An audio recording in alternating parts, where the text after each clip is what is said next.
In a pan on medium heat, brown the ground beef, onion, and green pepper.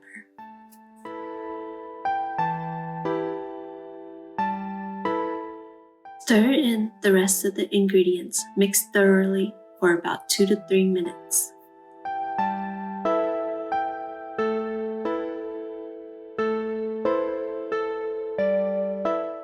Toast the bun to your liking.